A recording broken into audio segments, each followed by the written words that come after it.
Hello बच्चों, कक्षा 12 के विद्यार्थियों।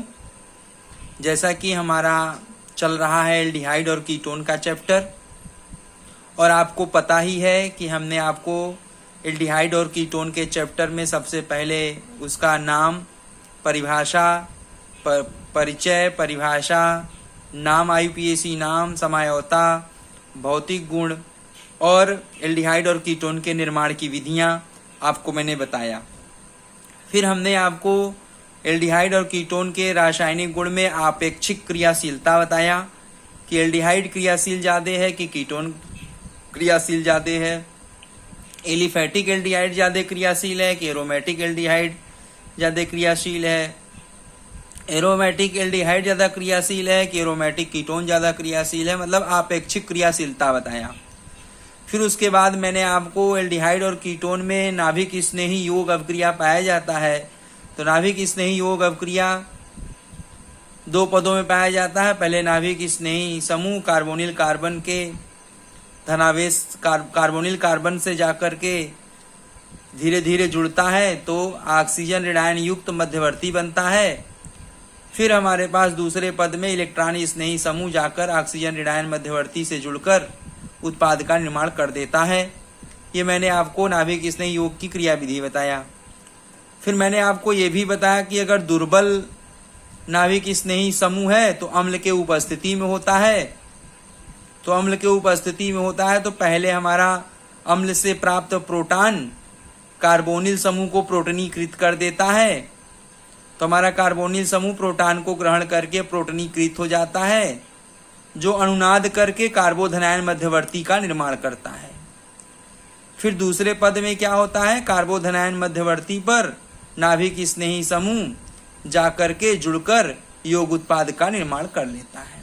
यह दुर्बल नाभिक स्नेही समूह होने पर होता है। यह मैंने आपको बताया। तो पीछे मैंने आपको इतना स्टडी करा दिया है। आज का हमारा हेडिंग है एल्डिहाइड और कीटोन का रासायनिक गुण। अब बच्चों हम एल्डिहाइड और कीटोन के रासायनिक गुण की चर्चा करेंगे। तो एल्डिहाइड और कीटोन के रासायनिक गुण की चर्चा कैसे करेंगे, देख रहे हैं। अगर हमारे पास कोई भी एल्डिहाइड या कीटोन है, चाहे कोई भी एल्डिहाइड या कीटोन होगा, तो उस एल्डिहाइड और कीटोन में बच्चों ये हमारे पास संरचना पाई जाती है। अगर कोई भी एल्डिहाइड और कीटोन होगा तो ये संरचना कार्बोनिल समूह अवश्य पाया जाएगा। मैंने आपको पीछे संरचना में समझाया है। तो इसकी क्रियाशीलता को हम कई भागों में बांटेंगे बच्चों। वो कैसे, देखिए हमारे पास यहाँ कार्बोनिल समूह के कार्बोनिल समूह कार्बन युग्म बंध ऑक्सीजन से जुड़ा हुआ है, जिसके कारण कार्बन पर धनावेश और ऑक्सीजन पर ऋणावेश आता है। क्योंकि ऑक्सीजन की विद्युत ऋणात्मकता बहुत ज्यादा है, कार्बन के इलेक्ट्रॉन को अपनी ओर खींच लेता है। तो कार्बन के कक्षा से इलेक्ट्रॉन खिसक कर ऑक्सीजन की ओर चला जाता है। तो कार्बन पर हमारा धनावेश उत्पन्न हो जाता है आंशिक रूप से, और ऑक्सीजन पर ऋणावेश उत्पन्न हो जाता है, जिसके कारण कार्बोनिल समूह में नाभिक स्नेही योग अवक्रिया संपन्न होता है। इसलिए एक भाग मैंने बांटा है रासायनिक गुण का। एल्डिहाइड और कीटोन के रासायनिक गुण में पहला पार्ट मैंने दिया है कि कार्बोनिल समूह में कार्बन डबल बॉन्ड ऑक्सीजन बंध पर नाभिक स्नेही योग अवक्रिया। तो एक रासायनिक गुण हम इसके बारे में पढ़ेंगे। दूसरा रासायनिक गुण हम पढ़ेंगे, देखिए बच्चों, ऑक्सीजन के पास एकाकी इलेक्ट्रॉन युग्म है। ऑक्सीजन के पास एकाकी इलेक्ट्रॉन युग्म बंध है। तो इस ऑक्सीजन पर एकाकी इलेक्ट्रॉन युग्म बंध है तो carbon double bond oxygen CO समूह के, दूसरा हम रासायनिक गुण पढ़ेंगे CO समूह के ऑक्सीजन का प्रतिस्थापन अवक्रिया के बारे में पढ़ेंगे। तीसरा हम पढ़ेंगे एल्डिहाइड और कीटोन के ऑक्सीकरण के बारे में पढ़ेंगे।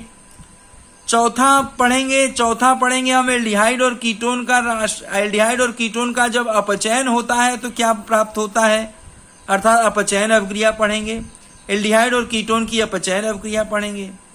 पांचवी अवक्रिया हम ये पढ़ेंगे कि एल्डिहाइड और कीटोन में जो ये हमारे पास कार्बोनिल समूह के कार्बन से जो दो संयोजकता खाली है, एक संयोजकता इधर खाली, एक संयोजकता इधर खाली है, यदि इस संयोजकता से R जुड़े, एल्किल समूह जुड़े या AR समूह जुड़े, तो इस कार्बोनिल समूह से जो एल्किल समूह जुड़ेगा तो एल्किल समूह की अभिक्रियाएं पढ़ेंगे।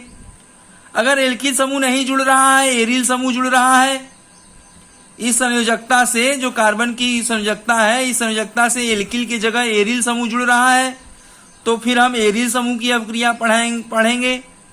अर्थात पांचवें रासायनिक गुण के अंतर्गत हमने हेडिंग लिया है एल्किल तथा एरिल समूह की अभिक्रियाएं। फिर छठवें में हमने हेडिंग लिया है क्षार के साथ अभिक्रियाएं। एल्डिहाइड और कीटोन की क्षार के साथ अभिक्रिया कैसी होती है, उसके बारे में पढ़ेंगे। फिर सातवां हम पढ़ेंगे अन्य अभिक्रिया। एल्डिहाइड और कीटोन के रासायनिक गुण की जो अन्य अभिक्रियाएं होंगी, अन्य माने अदर रासायनिक रिएक्शन होगा जो बहुत ही महत्वपूर्ण होगा, उन सब के बारे में हम अध्ययन करेंगे। तो ये तो हमारा हुआ बच्चों एल्डिहाइड तथा कीटोन के रासायनिक गुण को किन किन ढंगों से पढ़ेंगे। तो एल्डिहाइड और कीटोन के रासायनिक गुण को कुल 7 ढंग में बांट कर पढ़ते हैं, माने बहुत बड़ा है, इसलिए हम एल्डिहाइड तथा कीटोन के रासायनिक गुण को कुल 7 भागों में बांटकर पढ़ते हैं। पहला, दूसरा, तीसरा, चौथा, पांचवा, छठवां, सातवां, इन 7 भागों में बांट करके एल्डिहाइड और कीटोन के रासायनिक गुण का हम अध्ययन करेंगे। और यह अध्ययन हम बारी बारी से करेंगे। उसमें पाई जाने वाली अभिक्रियाओं को, उदाहरणों को बारी बारी से आपको मैं समझाऊंगा। तो बच्चों ध्यान रखिएगा ये ढंग। अब हम पहला ढंग लेंगे, पहला हेडिंग हम आपको समझाएंगे, फिर हमारा बारी बारी से ऑडियो आपका बन, रासायनिक गुण के ऑडियो का बारी बारी से बन करके हम भेजेंगे आपको। ऑडियो ये वीडियो बनाएंगे, पहले हम पहला पार्ट समझाएंगे, फिर दूसरा पार्ट समझाएंगे, फिर तीसरा पार्ट समझाएंगे, फिर चौथा, फिर पांचवा, फिर छठवां, फिर सातवां, इस तरीके से बारी बारी मैं आपको समझाऊंगा। तो बच्चों हम लेंगे आज कौन सा रासायनिक गुण। रासायनिक गुण पहला लेंगे कार्बन डबल बंध ऑक्सीजन बंध पर नाभिक स्नेही योग अभिक्रिया के बारे में आज समझाएंगे। तो नाभिक स्नेही योग अभिक्रिया किसे कहते हैं इसके बारे में आपको पता ही है। यह योग अभिक्रिया है, इसमें पहले पद में नाभिक स्नेही समूह जुड़ता है। कैसे जुड़ता है उसकी क्रिया विधि भी मैंने आपको पिछले वीडियो में समझाया था। यहां केवल उदाहरण लेंगे और उदाहरण आपको समझाएंगे। देखिए वो कैसे। पहला अब हम लेंगे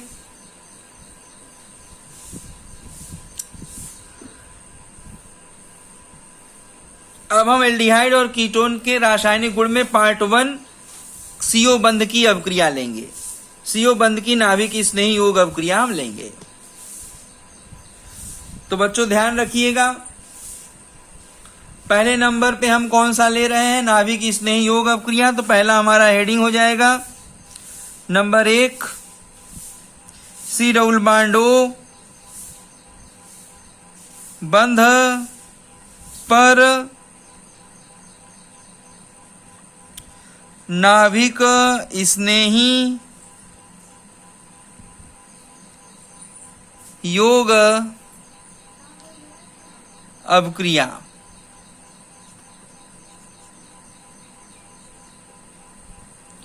अब CO बंध पर नाभिक स्नेही योग अभिक्रिया के बारे में पढ़ेंगे। तो कुछ नाभिक स्नेही योग अभिक्रिया निम्नलिखित है, जिसमें हम पहला ले रहे हैं हाइड्रोजन, नंबर 1 ले रहे हैं HCN, हाइड्रोजन साइनाइड का योग। तो हाइड्रोजन साइनाइड का योग कैसे होगा। तो क्षार के उपस्थिति में एल्डिहाइड तथा कीटोन HCN से योग करके साइनोहाइड्रिन बनाता है। सुन लीजिए, क्षार की उपस्थिति में एल्डिहाइड तथा कीटोन, मतलब एल्डिहाइड भी और कीटोन भी, दोनों ही, एल्डिहाइड भी और कीटोन दोनों यह रासायनिक गुण प्रदर्शित करते हैं। एल्डिहाइड भी प्रदर्शित करेगा, कीटोन भी प्रदर्शित करेगा, एरोमेटिक एल्डिहाइड भी प्रदर्शित करेगा, एरोमेटिक कीटोन भी प्रदर्शित करेगा। तो यह सभी एल्डिहाइड और कीटोन यह रासायनिक गुण प्रदर्शित करते हैं। तो हाइड्रोजन साइनाइड का योग कैसे होगा। क्षार की उपस्थिति में एल्डिहाइड तथा कीटोन हाइड्रोजन साइनाइड से योग करके साइनोहाइड्रिन बनाते हैं। और ये कैसे बनाते हैं देखिए, जैसे हमारे पास ये क्षार है, ये क्षार है, तो क्षार से अभिक्रिया करेगा पोटेशियम साइनाइड, तो क्या बना लेगा, हाइड्रोजन साइनाइड क्षार से अवक्रिया करेगा हमारा हाइड्रोजन साइनाइड। तो हाइड्रोजन साइनाइड जब अवक्रिया करता है यहां पर, तो क्षार के द्वारा हाइड्रोजन साइनाइड अवक्रिया करके जल बना लेता है, H2O बना लेता है, और Cn इलेक्ट्रॉन स्नेही समूह हमें प्राप्त हो जाता है। तो इसके लिए क्या विशेषता है कि क्षार की उपस्थिति में अवक्रिया तीव्र हो जाती है और केवल हाइड्रोजन साइनाइड के साथ अवक्रिया कराएंगे तो अवक्रिया धीमी गति से होगी। अगर हम एल्डिहाइड की क्रिया, कीटोन की क्रिया हाइड्रोजन साइनाइड से कराते हैं तो होगा, साइनोहाइड्रिन बनेगा, लेकिन धीमी गति से होगी। और यदि क्षार के उपस्थिति में अवक्रिया कराएंगे तो यह अवक्रिया तीव्र गति से होगी। कैसे? देखिए अवक्रिया हम लिख दे रहे हैं यहां पर C+O। अब यहां आएगा आपका Cn न्यूक्लियोफाइल्स आएगा और क्या करेगा, यहां पर आक्रमण करेगा, कार्बोनिल समूह के कार्बन परमाणु पर आक्रमण करेगा। तो ये बंध हमारा ऐसे खुल जाएगा। ये हमारा कार्बोनिल समूह में एल्डिहाइड भी है एंड कीटोन भी है, दोनों की बात मैं कर रहा हूं। कार्बोनिल समूह का एल्डिहाइड भी हो सकता है, कीटोन भी हो सकता है। अब साइनाइड न्यूक्लियोफाइल समूह आएगा, कार्बोनिल समूह के कार्बन पर आक्रमण करेगा तो कार्बन ऑक्सीजन बंध खुल जाएगा। तो हमें क्या प्राप्त होगा, हमें मध्यवर्ती प्राप्त हो जाएगा, O निगेटिव, और ये Cn जुड़ गया। अब ये मध्यवर्ती हो गया। अब इससे हमारे क्या होगा, जो ऊपर जल बना है, यह जो जल बना है, तो H2O से हमें क्या मिलेगा, प्रोटॉन फिर मिल जाएगा। H2O से प्रोटॉन मिल जाएगा तो हमारे पास ये C, ये OH हो जाएगा और ये Cn हो जाएगा और हमारा उत्प्रेरक क्षार। अब भाई जल से H प्रोटॉन निकला और यहां उत्पाद बना देगा तो क्षार बचेगा। क्षार हमारा उत्प्रेरक है जो पूर्वावस्था में बाहर निकल जाएगा और ये हमारा उत्पाद बन जाएगा। और ये उत्पाद क्या होगा, साइनोहाइड्रिन उत्पाद होगा। तो बच्चों ये है हमारा हाइड्रोजन साइनाइड का योग। तो हाइड्रोजन साइनाइड एल्डिहाइड तथा कीटोन से कैसे जुड़ता है, पहले पद में हाइड्रोजन साइनाइड क्षार से अवक्रिया करके जल और साइनाइड न्यूक्लियोफाइल्स बना लेता है। फिर ये न्यूक्लियोफाइल्स कार्बोनिल समूह के कार्बन पर आक्रमण करता है तो मध्यवर्ती बनाता है। फिर जल से प्राप्त प्रोटॉन को ग्रहण करके मध्यवर्ती उत्पाद का निर्माण कर देता है तो उत्पाद साइनोहाइड्रिन का निर्माण हो जाता है। इस प्रकार चाहे एल्डिहाइड हो अथवा कीटोन हो, यदि एल्डिहाइड और कीटोन की क्रिया हम हाइड्रोजन साइनाइड से कराते हैं क्षार के उपस्थिति में तो साइनोहाइड्रिन प्राप्त होगा।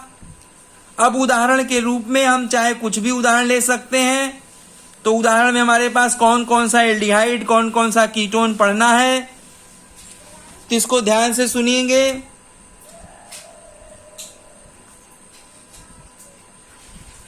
देखिए कैसे हम करते हैं यहां पर। अब आपको मैं उदाहरण दे रहा हूं। तो हमारे पास उदाहरण है, पहला उदाहरण हम लेते हैं फॉर्मल्डिहाइड का, HC+O फॉर्मल्डिहाइड। अब फॉर्मल्डिहाइड के अगर हम HCN से योग कराएं क्षार की उपस्थिति में तो हमारे पास क्या बनेगा, HCOH और एक तरफ Cn, तो हमारा बन जाएगा फॉर्मल्डिहाइड साइनोहाइड्रिन। और ये हमारा क्या है, फॉर्मल्डिहाइड है। तो हमारा पहला उदाहरण हो गया, फॉर्मल्डिहाइड HCN से अवक्रिया किया, क्षार की उपस्थिति में फॉर्मल्डिहाइड साइनोहाइड्रिन बनाएगा। और इसकी क्रिया विधि कैसे होगी तो मैंने आपको पहले से ही सिखाया, अब इसी तरीके से लिख लेंगे। अब दूसरा उदाहरण हम लेते हैं एल्डिहाइड में एसिटल्डिहाइड, C+OH HCl से अवक्रिया करेगा क्षार की उपस्थिति में। तो देखिए बच्चों, फॉर्मल्डिहाइड और एसिटल्डिहाइड में क्या फर्क है। फॉर्मल्डिहाइड और एसिटल्डिहाइड में कार्बोनिल समूह तो वही है, सिर्फ यहाँ दोनों H था, अब यहाँ एक H एक CH3 हो गया तो एसिटल्डिहाइड हो गया। अब इसकी क्रिया जब हाइड्रोजन साइनाइड से कराएंगे तो सेम अब क्रिया होगी जैसे फॉर्मल्डिहाइड में हो रहा था। CH3 OH और इधर हमारे पास CN और ये हमारे पास H रहेगा। तो हमारे पास क्या बना, ये हमारे पास बना एसिटल्डिहाइड।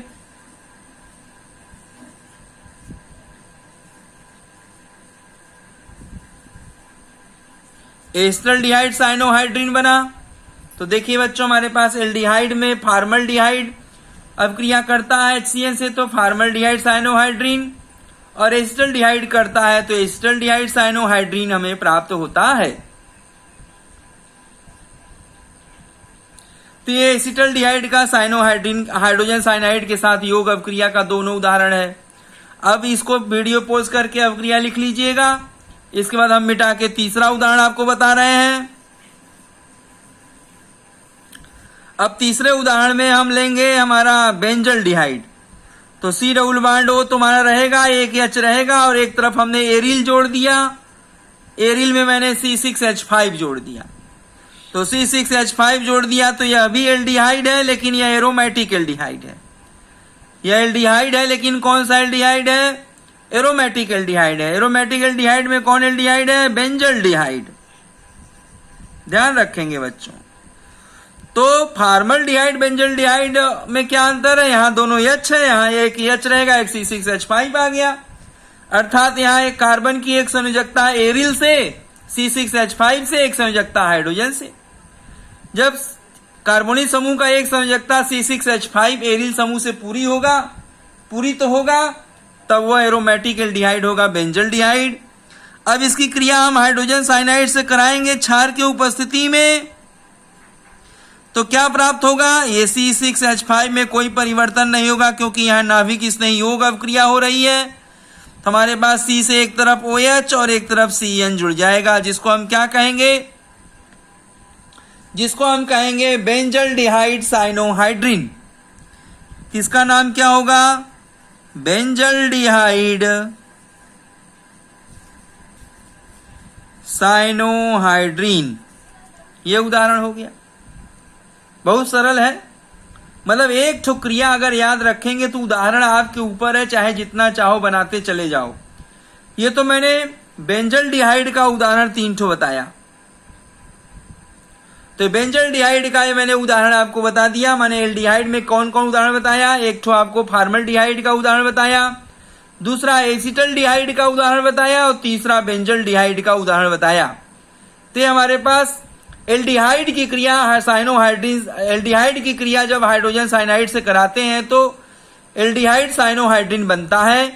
एल्डिहाइड साइनोहाइड्रिन के अंतर्गत मैंने आपको formaldehyde cyanohydrin, acetaldehyde cyanohydrin, benzaldehyde cyanohydrin कैसे बनेगा उसका मैंने उदाहरण आपको लिख के दिखाया।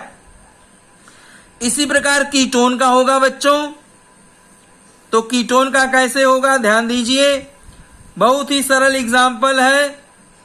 अब चौथा एग्जाम्पल हम ले रहे हैं। तो हमारे पास कीटोन में भी C डबल बॉन्ड O तो रहेगा ही रहेगा। अब इस कीटोन में क्या होगा, दोनों जो संयोजकता कार्बोनिल समूह की जो दोनों संयोजकताएं हैं, दोनों एल्किल समूह से पूरा कर दिया। CH3 एल्किल समूह मैंने लगा दिया। कार्बन की संयोजकता मैंने एल्किल समूह से पूरा कर दिया, दोनों संयोजकता पर एल्किल समूह लगा दिया। कौन सा एल्किल समूह, मेथिल और मेथिल समूह लगा दिया। तब बच्चों ये हो गया कीटोन। अब कीटोन में कौन कीटोन हो गया, इसका नाम हो जाएगा एसीटोन।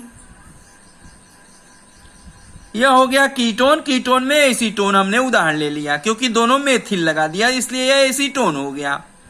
अब इसकी क्रिया हम हाइड्रोजन साइनाइड से कराएंगे क्षार की उपस्थिति में, तो क्या प्राप्त होगा बच्चों, ध्यान रखेंगे। यहां हमारे पास CH3 तो रहेगा ही क्योंकि इसमें एल्किल समूह में कोई परिवर्तन नहीं होगा क्योंकि यहाँ नाभिक स्नेही योग हो रहा है, इसलिए यह CH3 तो रहेगा ही। यहाँ पर OH आ जाएगा और यहाँ CN आ जाएगा। जुड़ने के बाद मुख्य उत्पाद यही बनेगा।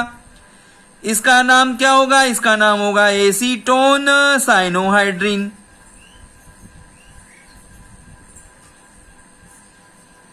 तो देखिए बच्चों, एल्डिहाइड फॉर्मल्डिहाइड में और इसमें क्या अंतर है? जैसे यहां बन रहा है फॉर्मल्डिहाइड में बन रहा है, वैसे यहां पर भी बन रहा है। अब यहां फॉर्मल्डिहाइड में दोनों H है, लेकिन एसीटोन में यहां दोनों एल्किल समूह है। तो एल्किल समूह के आने से हाइड्रोजन साइनाइड के योग पर कोई फर्क नहीं पड़ रहा है, जस की तस अभिक्रिया हो रही है। तो यह कीटोन में एसीटोन का अगर HCN के साथ योग कराएंगे तो एसीटोन साइनोहाइड्रिन बनेगा। इसी प्रकार बच्चों, ये तो एलिफैटिक कीटोन है। अगर हम एरोमेटिक कीटोन लें, अभिक्रिया को यहां वीडियो पोज करके अभिक्रिया लिख लीजिएगा। इसके बाद हम 5वीं अभिक्रिया लिख रहे हैं। तो 5वीं अभिक्रिया में हमें इसे एरोमेटिक कीटोन बनाना है। तो क्या होगा बच्चों? एरोमेटिक कीटोन कब होगा? जब हमारे पास 5वां उदाहरण ले रहे हैं, एरोमेटिक कीटोन का बताएंगे। तो इसी एसीटोन का एक मेथिल समूह हम मिटा देंगे। अब यहां लगा देंगे हम एक एरिल समूह, C6H5 समूह लगा दिया। तो एक तरफ मैंने एरोमेटिक हाइड्रोकार्बन एरिल लगा दिया, फेनिल C6H5, और एक तरफ का एल्किल समूह ही है। तब यह एरोमेटिक कीटोन हो गया बच्चों। कौन कीटोन हो गया? अब यह एरोमेटिक कीटोन हो गया।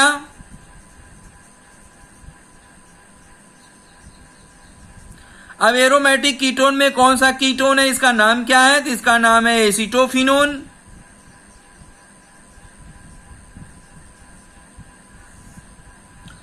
अब ये एसीटोफिनोन की क्रिया हाइड्रोजन साइनाइड से कराएंगे तो क्या बनेगा? यहां एसीटोन के जगह बनेगा एसीटोफिनोन साइनोहाइड्रिन। अब एसीटोफिनोन साइनोहाइड्रिन का सूत्र क्या होगा? वही होगा, बस यहां जैसे मैंने यहां CH3 की जगह C6H5 लगा दिया, वैसे हम यहां से एक ठो CH3 हटा करके एक ठो C6H5 लगा देंगे। तो ये हमारे पास हो गया एसीटोफिनोन साइनोहाइड्रिन। तो ये हमारा 5वां उदाहरण हो गया बच्चों। एरोमेटिक कीटोन के अंतर्गत मैंने, एलिफैटिक कीटोन के अंतर्गत मैंने एसीटोन साइनोहाइड्रिन पढ़ाया। अब यहां एक ठो CH3 मिटा के C6H5 लगा दिया, तब यह एरोमेटिक कीटोन हो गया, एसीटोफिनोन हो गया। अब क्षार की उपस्थिति में एसीटोफिनोन की क्रिया HCN से कराएंगे तो एसीटोफिनोन साइनोहाइड्रिन बनेगा। जैसे हमारा फॉर्मल्डिहाइड बना था वैसे ही बनेगा, बस यहां एक ठो एल्किल के जगह एरिल समूह आ गया, C6H5 समूह आ गया, और उसकी क्रिया यहां योग अभिक्रिया में एल्किल और एरिल से कोई डिस्टरबेंस नहीं होता है। यहां सिर्फ कार्बोनिल समूह की अभिक्रिया हो रही है, CO बंध की अभिक्रिया हो रही है। CO बंध की नाभिक स्नेही समूह की अभिक्रिया और नाभिक स्नेही योग अभिक्रिया हो रहा है, इसलिए एल्किल और एरिल से कोई मतलब नहीं है।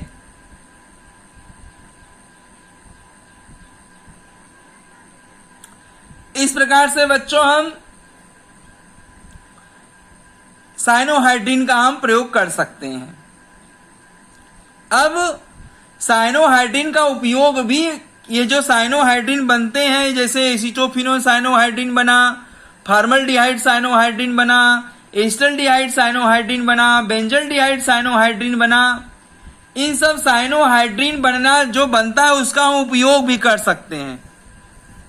साइनोहाइड्रिन का हम उपयोग भी कर सकते हैं। कैसे? हम आपको यह भी बता दें बच्चों कि इस अभिक्रिया के दौरान जो हमारे पास साइनोहाइड्रिन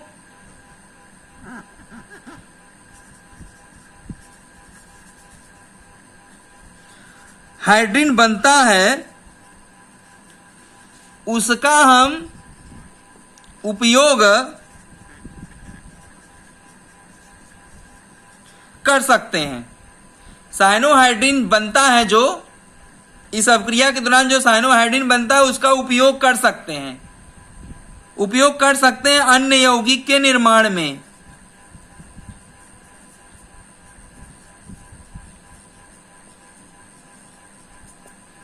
वो कैसे? देखिए हम उपयोग बता दें साइनोहाइड्रिन का उपयोग बता दें आपको।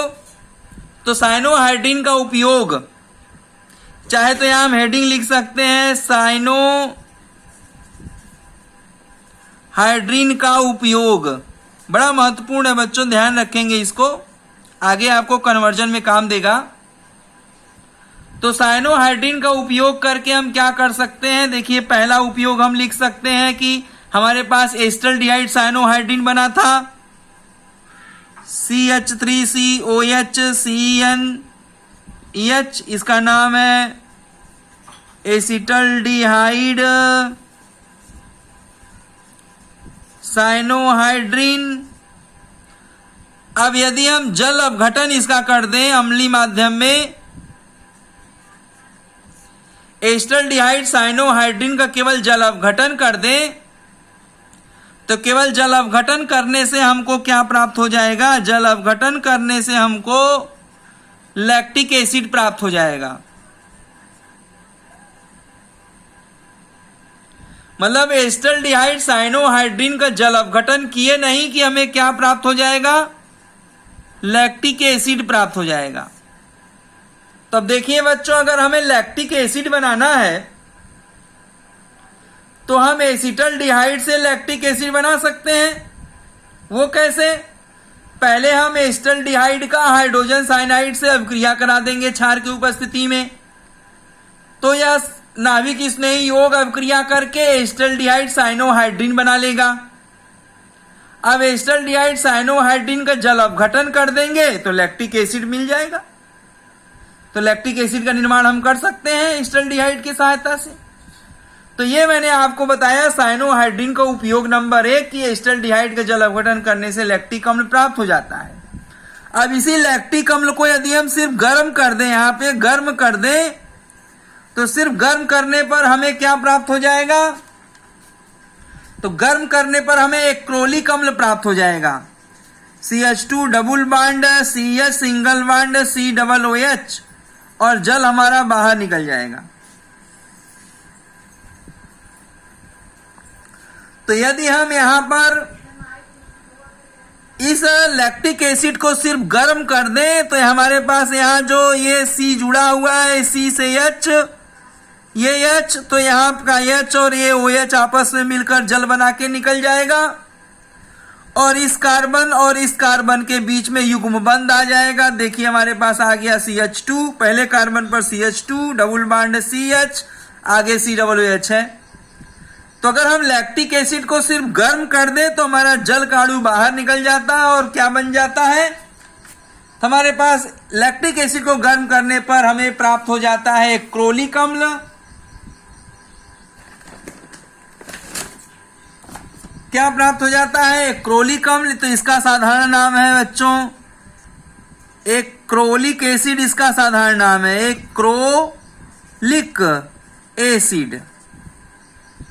एक्रोलिक एसिड इसका नाम है। अगर IUPAC नाम देखेंगे तो 1 2 3 तो हो जाएगा प्रोपीन 2 1-ओइक एसिड। इसका IUPAC नाम अगर देखेंगे तो प्रोपीन 2 1-ओइक एसिड, ऐसे इसका साधारण नाम है एक्रोलिक एसिड। तो बच्चों ये देखिए हमने साइनोहाइड्रिन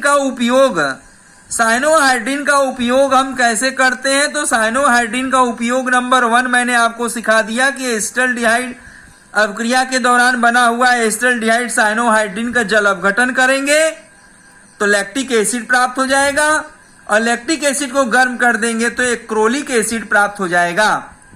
अगर परीक्षा में आ जाए कि एक्रोलिक एसिड के निर्माण की अभिक्रिया लिखो तो आप बड़े आराम से लिख सकते हैं। वो कैसे, पहले आप एस्टल्डिहाइड की अभिक्रिया क्षार की उपस्थिति में हाइड्रोजन साइनाइड से करा देंगे तो क्या बन जाएगा, नाभिक स्नेही योग अभिक्रिया करके एस्टल्डिहाइड साइनोहाइड्रिन बन जाएगा। अब एस्टल्डिहाइड साइनोहाइड्रिन जब प्राप्त हो जाएगा तो उसका जल अपघटन कर देंगे, तो जल अपघटन कर देंगे तो लैक्टिक एसिड प्राप्त हो जाएगा, जो मैंने यहां लिखा भी है। और लैक्टिक एसिड जब प्राप्त हो जाएगा उसे आप गर्म कर दोगे तो एक्रोलिक अम्ल प्राप्त हो जाएगा। तो एक्रोलिक अम्ल प्राप्त करने की भी विधि हो जाएगी। तो ये बच्चों ध्यान रखिएगा, ये मैंने साइनोहाइड्रिन का उपयोग नंबर 1 सिखा दिया। वीडियो पोस्ट करके अभिक्रिया को लिख लीजिएगा। फिर हम नेक्स्ट साइनोहाइड्रिन का उपयोग बता दें, क्योंकि हमारे पास साइनोहाइड्रिन और बने हुए थे ना, और 1-2 बने थे, उसको भी देख लीजिए। अब हमारे पास साइनोहाइड्रीन का उपयोग नंबर 2, तो हमारे पास एक बेंजल डिहाइड बना था, बेंजल डिहाइड के द्वारा साइनोहाइड्रीन बना था। ये हमारा क्या है? ये हमारा है बेंजल डिहाइड साइनोहाइड्रीन। ये बना हमारा बेंजल डिहाइड साइनोहाइड्रीन। तो बेंजल डिहाइड साइनोहाइड्रीन का यदि हम जल अपघटन कर दें, जैसे मैंने एस्टर डिहाइड साइनोहाइड्रीन का जल अपघटन किया था, उसी तरीके से अगर हम बेंजल डिहाइड साइनोहाइड्रीन को यदि हम जल अपघटन कर दें, तो इसके जल अपघटन करने से हमें क्या प्राप्त हो जाएगा? हमें प्राप्त हो जाएगा मेंडलिक एसिड, COOH। कौन सा एसिड प्राप्त हो जाएगा? मेंडलिक एसिड, MENDELIC, मेंडलिक एसिड। तो बच्चों देखिए, मेंडलिक एसिड का अगर निर्माण करना है तो हम बेंजल डिहाइड से कर सकते हैं। वो कैसे? पहले हम बेंजल डिहाइड का क्षार की उपस्थिति में हाइड्रोजन साइनाइड से अभिक्रिया कराएंगे, तो बेंजल डिहाइड साइनोहाइड्रीन अभिक्रिया प्राप्त होगा, बेंजल डिहाइड साइनोहाइड्रीन उत्पाद प्राप्त होगा। अब बेंजल डिहाइड साइनोहाइड्रीन का जल अपघटन कर देंगे तो मेंडलिक एसिड प्राप्त हो जाएगा। तो देखिए, ये है बच्चों हमारे पास, क्योंकि हमें बताया जाएगा अभी CN वाला चैप्टर आपको आगे हमें चैप्टर में पढ़ाएंगे नाइट्रोजन युक्त यौगिक में, साइनाइड के लिए, नाइट्राइल के लिए पढ़ाएंगे कि आप नोट कर लीजिए दिमाग में कि किसी भी नाइट्राइल का, जब भी हम नाइट्राइल का जल अपघटन करते हैं तो हमेशा वो कार्बोक्सिलिक एसिड ही बनता है। इस बात को अच्छी तरीके से ध्यान में रखिएगा, बहुत इंपॉर्टेंट है। और ये बहुत छोटी चीज है, दिमाग में आप रख सकते हैं कि नाइट्राइल समूह का, CN समूह का जब जल अपघटन किया जाता है तो 100% कार्बोक्सिलिक एसिड COOH ही बनता है। तो जब हम यहाँ चाहे बेंजल डिहाइड में क्या है? CN समूह है, जल अपघटन किया तो CN समूह COOH में बदल गया। हमने एसिटल डिहाइड लिया था, इसके पहले एसिटल डिहाइड लिया था, CH3 एसिटल डिहाइड लिया था, तो उसका जल अपघटन किया था तो CN सीधे COOH में बदल गया। तो बच्चों ध्यान रखेंगे कि हमारे पास जो CN समूह होता है, CN समूह का जल अपघटन करने पर सीधा CN समूह सीधे COOH में बदल जाता है। इस बात को 100% दिमाग में रखेंगे, याद रखेंगे। इसीलिए मैंने यहां बेंजल डिहाइड साइनोहाइड्रीन का जल अपघटन किया तो मेंडलिक एसिड प्राप्त किया। इसी प्रकार इसके पहले उपयोग नंबर 1 में मैंने आपको बताया कि एस्टर डिहाइड का जल अपघटन करेंगे, एस्टर डिहाइड साइनोहाइड्रीन का जल अपघटन करेंगे तो एसिटल डिहाइड साइनोहाइड्रीन का जल अपघटन करेंगे तो एस्टर डिहाइड साइनोहाइड्रीन में जो CN समूह है वो CN समूह COOH में बदल जाएगा। इसीलिए एस्टर डिहाइड का जल अपघटन करने पर हमें लैक्टिक एसिड प्राप्त हुआ था। तो ये बात ध्यान रखेंगे बच्चों, ये स्पेशल बात मैंने आपको बता दिया कि CN समूह का जल अपघटन COOH समूह प्राप्त होना ये होता है। दूसरा, अगर हमें तीसरा उपयोग में इसको वीडियो पोज करके अभिक्रिया लिख लीजिएगा, ये बेंजल डिहाइड के द्वारा अभिक्रिया है। तो अगर हम तीसरा उपयोग, हमारे पास जैसे एसिटल डिहाइड बना था तो तीसरा उपयोग हम कर सकते हैं कि CH3OH और यहाँ CN है, तो ये हमारे पास क्या है? Acetaldehyde cyanohydrin. तो एस्टर डिहाइड साइनोहाइड्रीन का अगर जल अपघटन करेंगे तो क्या होगा? बहुत सिंपल सी बात है, मैंने आपको बताया कि एस्टर डिहाइड साइनोहाइड्रीन में CN समूह है, अगर जल अपघटन करेंगे तो OH जस का तस रहेगा, ये CH3 जस का तस रहेगा, AH जस का तस रहेगा, बस यही CN समूह जल अपघटित होकर के COOH में बदल जाएगा। यही बात ध्यान रखिएगा, बहुत इंपॉर्टेंट है। तो साइनोहाइड्रीन का ये उपयोग हो गया, एस्टर डिहाइड साइनोहाइड्रीन का जल अपघटन किया तो हमें लैक्टिक एसिड प्राप्त हो गया। अब लैक्टिक एसिड का सूत्र है ये, तो लैक्टिक एसिड प्राप्त हो गया, इसको गर्म करेंगे तो एक्रोलिक एसिड प्राप्त हो जाएगा। अब हमें यहाँ जल अपघटन नहीं करना है, ये तो मैंने पहले ही आपको उपयोग में पढ़ा दिया, जल अपघटन हम नहीं करेंगे। यहां हम क्या करेंगे, इसकी क्रिया अमोनिया से कराएंगे। एस्टल्डिहाइड साइनोहाइड्रिन की अवक्रिया किससे कराएंगे, अमोनिया से कराएंगे। तो जैसे ही हम अमोनिया से अवक्रिया कराते हैं तो अमोनिया में हमारे पास ये अमोनिया का सूत्र यही होगा, H सिंगल बॉन्ड NH2। तो हमारे पास यह OH और यह OH मिल करके जल निकल जाता है। तो हमारे पास क्या बनेगा, CH3C। अब यहां देखो NH2 समूह आ गया और यहां हमारे पास CN समूह है और ये H जस का तस रहेगा। तो देखिए बच्चों, यहां पर जब हम अमोनिया से अवक्रिया कराते हैं तो अमोनिया का H और साइनोहाइड्रिन का OH आपस में मिलकर जल बना देता है, तो हमें यह उत्पाद प्राप्त हो जाता है। अब यहां से हम जल अपघटन करें, H2O / H धनायन जल अपघटन करें, तो यहां सारी चीज वैसे ही रहेगी, केवल CnCOOH में जल घटित हो जाएगा। तो हमारे पास क्या प्राप्त हो जाएगा, ये C, ये NH2 जस का तस रहेगा, इधर Cn वाला COOH में बदल जाएगा, ये H जस का तस रहेगा। तो हमारे पास ये क्या प्राप्त हो जाएगा, अल्फा एमिनो प्रोपेनोइक एसिड। इसका नाम क्या है, जगह नहीं है लिखने के लिए, हम बोल दे रहे हैं, सुन लीजिए ध्यान से, लिख लीजिएगा, alpha amino 1 2 3 alpha amino propanoic acid, या यहां कह सकते हैं 2 एमिनो प्रोपेनोइक एसिड। इसका साधारण नाम है एलानीन। एलानीन क्या नाम है इसका, एलानीन। तो जो बना हमारे पास, इसका साधारण नाम क्या है, इसका साधारण नाम है एलानीन। एलानीन प्राप्त होता है, ये हमारे पास अल्फा एमिनो प्रोपेनोइक एसिड है।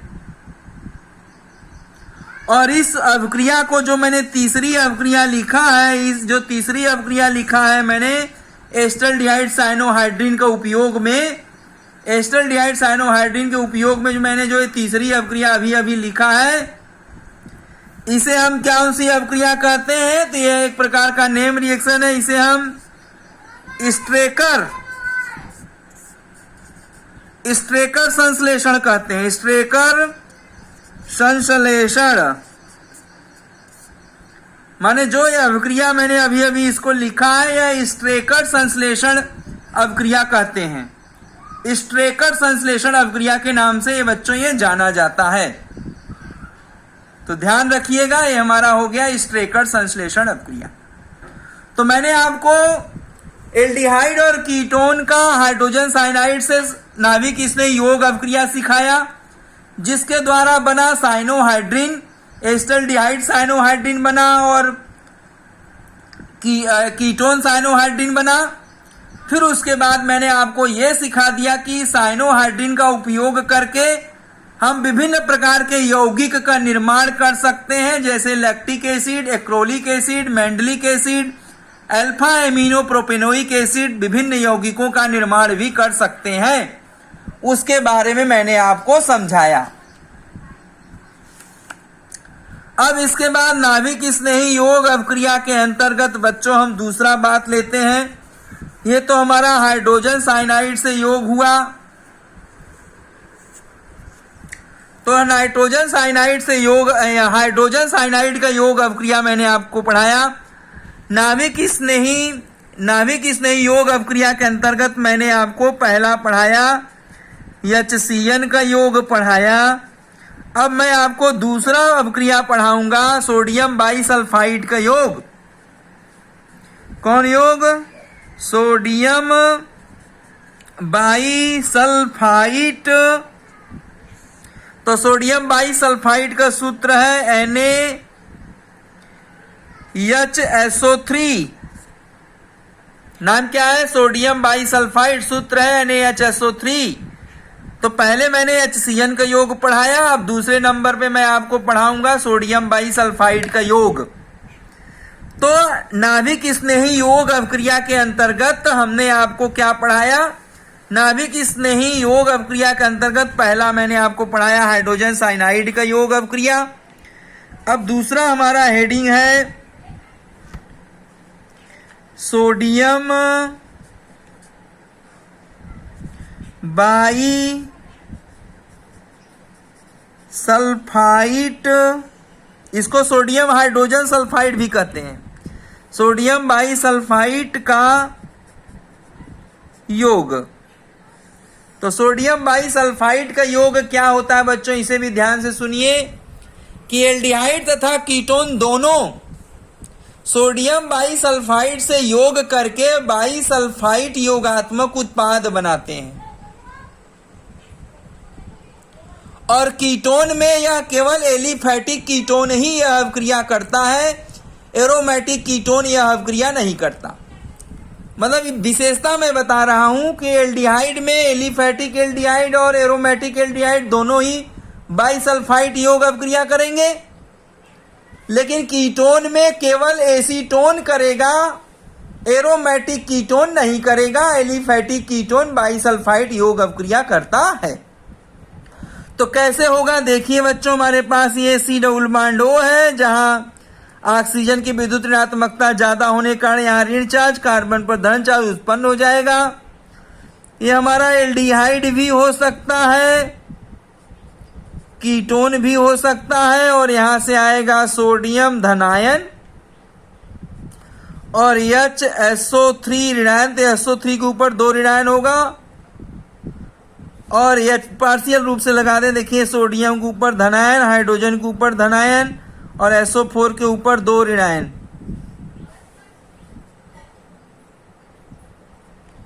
अब जब यह योग अभिक्रिया करता है बच्चों तो क्या बनाता है, ध्यान रखेंगे। पहले यह हमारे पास C आता है, ये SO3 ऋणायन जो हमारे पास है, जैसे ये टूटेगा, देख लीजिए अगर ये टूटेगा तो ये सोडियम धनायन में और HSO3 ऋणायन में टूटेगा, तो ये नाभिक स्नेही समूह हो गया। अब ये नाभिक स्नेही समूह आता है, यहाँ SO3H यहाँ जुड़ जाता है और यहाँ O, क्योंकि जब ये जाएगा हमारे पास, देखिए ये हमारे पास कैसे जाएगा, यहाँ देखिए ये यहाँ पर आक्रमण करेगा तो ये खुल जाएगा बंद और ये जुड़ जाएगा और ये हमारे पास रहेगा, यहाँ निगेटिव चार्ज रहेगा। अब यहाँ आकर के ये सोडियम धनायन जुड़ जाएगा यहाँ पर। अब ये ऐसे योग अभिक्रिया करता है, लेकिन ऐसे रहता नहीं, प्रोटॉन का स्थानांतरण हो जाता है। प्रोटॉन स्थानांतरण करता है, तो जब प्रोटॉन स्थानांतरण करता है तो C हमारे पास ये O, ये हमारे पास यहाँ SO3 Na धनायन यहाँ आ जाता है और वो ये H, ये वाला H हमारा यहाँ चला जाएगा और सोडियम धनायन यहाँ चला आएगा। तो यह बाइसल्फाइड योग अभिक्रिया बाइसल्फाइड योग उत्पाद का निर्माण कर लेता है। तो कुल मिलाकर अगर देखा जाए तो हमारे पास अभिक्रिया कैसे होती है, तो पहले एल्डिहाइड अथवा कीटोन का में, इसमें सोडियम बाइसल्फाइड का सूत्र पहले HSO3 ऋणायन में अलग होगा सोडियम धनायन में, और HSO3 ऋणायन न्यूक्लियोफाइल्स बन करके जाएगा, इस कार्बन से जुड़ जाएगा और सोडियम धनायन जाकर के वो ऑक्सीजन से जुड़ जाएगा। फिर प्रोटॉन का स्थानांतरण हो जाएगा, प्रोटॉन O के पास चला जाएगा और सोडियम धनायन SO3 के पास चला आएगा। तो प्रोटॉन स्थानांतरण से हमारा बन जाएगा SO3 ऋणायन और सोडियम धनायन और H यहाँ चला जाएगा तो ये OH हो जाएगा। तो इस तरीके से बाइसल्फाइड योग उत्पाद का निर्माण हो जाता है। तो वीडियो पॉज करके इसे अभिक्रिया लिख लीजिए, हम उदाहरण आपको दिखा रहे हैं। तो बाइसल्फाइड योग अभिक्रिया में इस तरीके से हमारा अभिक्रिया होती है। अब उदाहरण देखिए हम कैसे करेंगे। तो उदाहरण नंबर 1,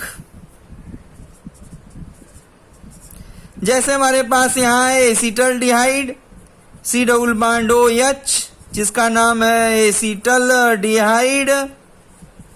अब एसिटल्डिहाइड में हम जोड़ेंगे अगर NaHSO3 सोडियम बाइसल्फाइड को जोड़ेंगे तो क्या हो जाएगा, हमारे पास CH3C और यहाँ H और यहाँ ONA आएगा और यहाँ हमारे पास जुड़ेगा क्या, यहाँ जुड़ेगा SO3H और इसका फिर प्रोटॉन ट्रांसफर हो जाएगा, प्रोटॉन स्थानांतरण,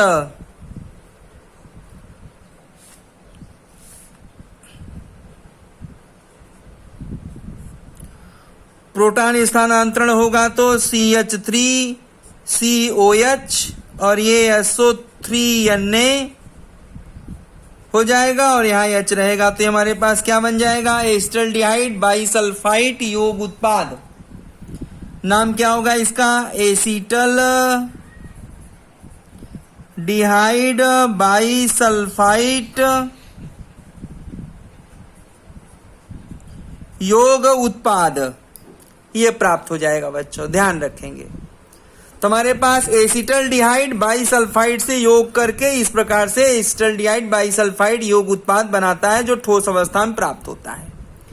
ये तो बाइसल्फाइड योग का एक उदाहरण हुआ एसिटल्डिहाइड के द्वारा। अब क्रिया वीडियो पॉज करके अब क्रिया को लिख लीजिएगा। अब हम दूसरा उदाहरण लेंगे। देखिए हम दूसरा उदाहरण लेंगे, हमारे पास दूसरा उदाहरण किसका है, दूसरा उदाहरण हम बेंजल्डिहाइड का लेंगे। तो बेंजल्डिहाइड और एसिटल्डिहाइड के सूत्र में क्या फर्क है, जस का तस रहेगा, केवल यहाँ CH3 एल्किल को हटा करके एरिल लगा देंगे, C6H5 लगा देंगे। अब देखो यहाँ C6H5 C double bond OH लगा दिया तो अब ये एसिटल्डिहाइड नहीं है, अब ये हमारा क्या हो गया, अब ये हमारा हो गया बेंजल्डिहाइड बाइसल्फाइड। बेंजल्डिहाइड यौगिक हो गया और उसमें सोडियम बाइसल्फाइड को जोड़ेंगे तो पहले हमारा ऐसे प्राप्त होगा, तो यहाँ CH3 के जगह हमारे पास क्या हो जाएगा, C6H5, क्योंकि यहाँ CH3 की जगह C6H5 आ गया तो यहाँ भी C6H5 हो जाएगा। फिर प्रोटॉन का स्थानांतरण होगा तो हमारे पास जो हमारे पास एसिटल्डिहाइड बाइसल्फाइड योग उत्पाद बना है, अब हमारा क्या बन जाएगा, बेंजल्डिहाइड बाइसल्फाइड योग उत्पाद बन जाएगा। तो ये हमारा क्या बन गया, ये हमारा बन गया बेंजल्डिहाइड बाइसल्फाइड योग उत्पाद बन गया। अब यहां CH3 की जगह क्या हो जाएगा, C6H5। तो ये हमारा उदाहरण हो गया बेंजल्डिहाइड के साथ सोडियम बाइसल्फाइड का योग अपक्रिया। बेंजल्डिहाइड के साथ सोडियम बाइसल्फाइड के योग अपक्रिया के द्वारा बेंजल्डिहाइड बाइसल्फाइड योग उत्पाद हमें प्राप्त हो जाता है। ठीक है, समझ गए। अब इसके बाद हम लेंगे कीटोन में। तो कीटोन में हमारा क्या होगा, यह सफेद रंग का ठोस बनेगा। अब ये बेंजल्डिहाइड के बाद अगर हम तीसरा उदाहरण लेंगे, देखिए इसी में हम अपक्रिया, वीडियो पोज करके अपक्रिया लिख लीजिएगा, इसी में हम तीसरा उदाहरण अब बनाएंगे। हमारा उदाहरण नंबर 3 होगा। उदाहरण नंबर 3 में मैंने आपको पहले ही बताया था कि कीटोन में केवल एरोमेटिक कीटोन नहीं करता, कीटोन में केवल एसीटोन करता है। तो इस बेंजल्डिहाइड को हमें एसीटोन में बदलना है तो क्या करेंगे, यहां से हम C6H5 को हटाएंगे, इधर वाला भी एल्किल समूह CH3 कर देंगे और इधर वाला H को हटा करके CH3 लगा देंगे, दोनों तरफ एल्किल समूह CH3 लगा देंगे। तो हमारा बेंजल्डिहाइड की जगह क्या हो जाएगा, हमारे बेंजल्डिहाइड की जगह एसीटोफिनोन हो जाएगा। अब एसीटोफिनोन की क्रिया सोडियम बाइसल्फाइड से करेंगे तो ऐसे ही योग अपक्रिया होगा। पहले सोडियम धनायन पहले हमारे पास सोडियम धनायन और HSO4 ऋणायन में विभक्त हो जाएगा और ये न्यूक्लियोफाइल्स है, ये न्यूक्लियोफाइल्स जाएगा, कार्बन जुड़ जाएगा, SO3H जाकर कार्बन जुड़ जाएगा और O से सोडियम धनायन जुड़ जाएगा। अब फिर इसका प्रोटॉन स्थानांतरण होगा तो हमारे पास CH चला जाएगा O के पास और सोडियम चला आएगा SO3 के पास। तो प्रोटॉन स्थानांतरण करके बाइसल्फाइड योग उत्पाद बना लेगा। और यहाँ तो हमें बदलना पड़ेगा ना, यहाँ हमें क्या करना पड़ेगा, इधर भी CH3 इधर भी CH3 लगाना पड़ेगा। यहां पर भी हमें C6H5 की जगह CH3 लगाना पड़ेगा।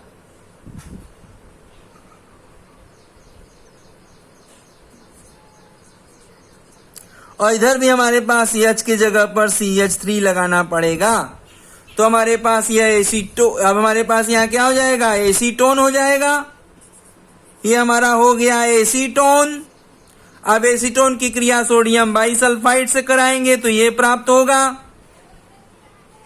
मतलब ये हमारे पास ये HSO4 ऋणायन में ये जाएगा, कार्बन यहाँ आक्रमण करेगा, ये खुल करके सोडियम धनायन को पकड़ लेगा तो ये यौगिक उत्पाद बन जाएगा। अब यहां से प्रोटॉन स्थानांतरण करके ये बन जाएगा और यहाँ बेंजल डिहाइड की जगह हमारा क्या आ जाएगा, एसीटोन हो जाएगा। एसीटोन बाइसल्फाइड योग उत्पाद बन जाएगा। तो ये बच्चों मैंने आपको पढ़ा दिया एलिफैटिक कीटोन में सोडियम बाइसल्फाइड का योग अभिक्रिया कैसे होती है और ये योग उत्पाद कैसे बनता है। ठीक है बच्चों, इसलिए इस बात का ध्यान रखेंगे कि सोडियम बाइसल्फाइड का योग अभिक्रिया है। अब एक इंपॉर्टेंट बात आपको और बता दें, नोट पॉइंट बता दें इस अभिक्रिया का, सोडियम बाइसल्फाइड योग उत्पाद का नोट पॉइंट बता दें कि ये जो हमें क्रिस्टली ठोस के रूप में बाइसल्फाइड उत्पाद प्राप्त होता है, जैसे हमने एस्टल्डिहाइड के साथ किया तो एस्टल्डिहाइड बाइसल्फाइड योग उत्पाद प्राप्त हुआ। बेंजल्डिहाइड के साथ कराया तो बेंजल्डिहाइड बाइसल्फाइड योग उत्पाद प्राप्त हुआ। एसीटोन के साथ कराए तो एसीटोन के द्वारा हमें एसीटोन बाइसल्फाइड योग उत्पाद प्राप्त हुआ, सफेद रंग का ठोस क्रिस्टली ठोस प्राप्त हुआ। अब इन क्रिस्टली ठोसों को, यदि इन क्रिस्टली ठोसों का हम तनु हाइड्रोक्लोरिक अम्ल, तनु HCl या जलीय क्षार के द्वारा अभिक्रिया करा दे तो यह विघटित हो जाते हैं और यह विघटित हो करके फिर से एल्डिहाइड और कीटोन में बदल जाते हैं। अर्थात बाइसल्फाइड योगात्मक अभिक्रिया एक अस्थायी अभिक्रिया है। माने यह एल्डिहाइड और कीटोन से चलेंगे फिर एल्डिहाइड और कीटोन प्राप्त हो जाएंगे। माने देखा जाए तो अभिक्रिया की पुनरावृत्ति हो जाएगी, एल्डिहाइड कीटोन से चलेंगे, एल्डिहाइड कीटोन का बाइसल्फाइड योग उत्पाद बनेगा और फिर से हम तनु HCl के द्वारा या जलीय क्षार के द्वारा अभिक्रिया करा दें तो फिर से एल्डिहाइड और कीटोन प्राप्त हो जाता है। देखिए वो कैसे, वीडियो पॉज करके अभिक्रिया लिख लीजिएगा। उदाहरण नंबर 3 था। देखिए अब उसका उपयोग मैंने अभी आपको नोट पॉइंट बताया है कि जो हमारे पास बाइसल्फाइड ये OH और ये SO3Na बाइसल्फाइड योग उत्पाद जो प्राप्त होता है, प्राप्त होगा, ये अस्थायी होता है, चाहे एल्डिहाइड्स के द्वारा प्राप्त हो चाहे कीटोन के द्वारा प्राप्त हो। अगर हम यहाँ तनु HCl अम्ल के द्वारा अभिक्रिया करा दें तो ये तनु HCl के द्वारा ये बाइसल्फाइड क्या होता है, अपघटित हो जाता है, विघटित हो जाता है। किसमें, कार्बोनिल यौगिक में, मतलब एल्डिहाइड में।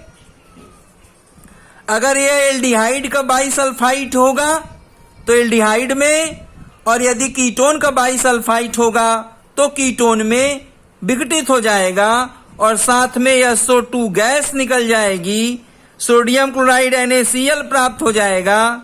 माने सोडियम SO2 गैस निकल जाएगी, NaCl सोडियम क्लोराइड प्राप्त हो जाएगा और जल प्राप्त हो जाएगा।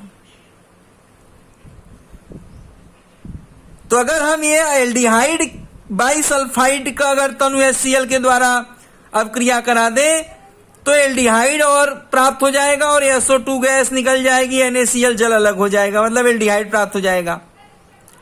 और यदि कीटोन से करा दे तो हमारा क्या होगा, कीटोन का उत्पाद प्राप्त हो जाएगा। जैसे अगर हम देखें यहां पर तो हमारे पास क्या होगा, देखिए हम जिधर से चलेंगे वही प्राप्त करेंगे। देखिए हमारे पास ये CH3 C double bond O H है और इसकी क्रिया हम NaHSO3 से करा रहे हैं, यहाँ धनायन होगा, यहाँ ऋणायन होगा। अब ये यहाँ क्रिया करेगा, ये बंद खुल जाएगा, सोडियम बाइसल्फाइड योग उत्पाद बनेगा। ये CO नेगेटिव Na धनायन और यहाँ हमारे पास SO3H आएगा। अब यहाँ से क्या होगा, प्रोटॉन का स्थानांतरण हो जाएगा। प्रोटॉन स्थानांतरण, तो प्रोटॉन स्थानांतरण से क्या होगा, CH3COH और इधर हमारे पास SO3ONA प्राप्त हो जाएगा, यहाँ धनायन और ये H हो गया। अब ये बाइसल्फाइड बना।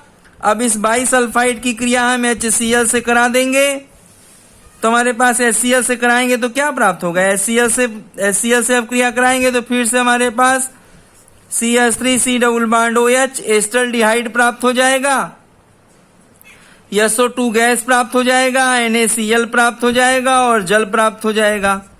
तो हम एस्टल्डिहाइड से ही तो चले थे। कहां से शुरुआत किए, एसिटल्डिहाइड से शुरुआत की और क्या बना, एसिटल्डिहाइड ही बना।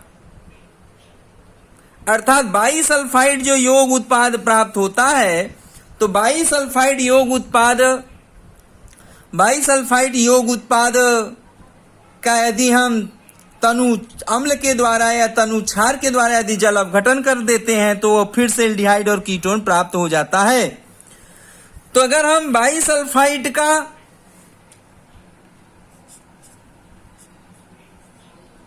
OH SO3Na, ये हमारे पास बाइसल्फाइड है, अगर इसकी क्रिया हम तनु HCl से करा देते हैं तो ये फिर से हमारे पास एल्डिहाइड और कीटोन में और SO2 गैस और NaCl और जल प्राप्त हो जाता है। तो मतलब फिर से ये एल्डिहाइड या कीटोन प्राप्त हो जाता है। मतलब एल्डिहाइड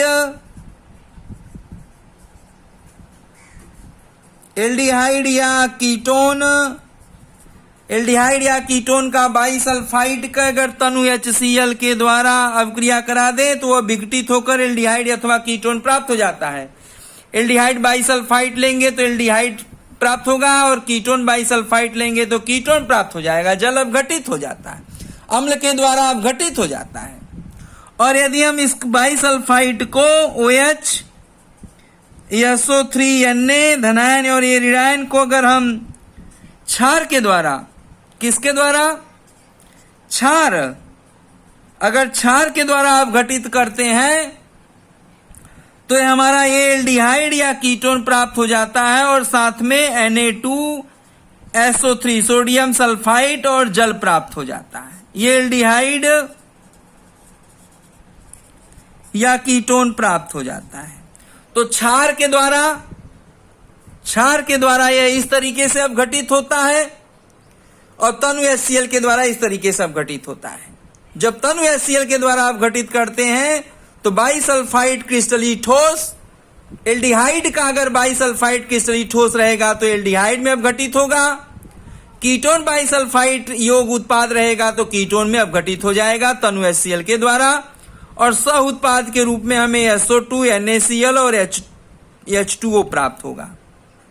और यदि बाइसल्फाइड योग उत्पाद एल्डिहाइड बाइसल्फाइड योग उत्पाद की क्रिया NaOH क्षार से कराएंगे तो एल्डिहाइड या कीटोन प्राप्त हो जाएगा और सह उत्पाद के रूप में सोडियम सल्फाइड और जल हमारा बाहर हो जाएगा।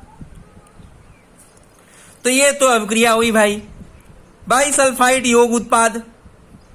तो बाइसल्फाइड योग उत्पाद की यह अवक्रिया होती है तो बाइसल्फाइड योगात्मक उत्पाद बनता है ठोस के रूप में, लेकिन जब उसको हम तनु HCl के द्वारा अवक्रिया कराते हैं तो वह फिर से एल्डिहाइड अथवा कीटोन में अपघटित हो जाता है, या जली क्षार से अगर अपघटित करते हैं तब भी वह एल्डिहाइड और कीटोन में अपघटित हो जाता है, जो मैंने आपको समझाया। तो वीडियो पॉज करके अवक्रिया लिख लीजिएगा। आगे हम योग अवक्रिया में ग्रिग्नार्ड अभिकर्मक का योग, नाभिक स्नेही योग अवक्रिया, एल्कोहल का योग अवक्रिया आपको अगले वीडियो में समझाएंगे। इस ऑडियो में बस इतना ही।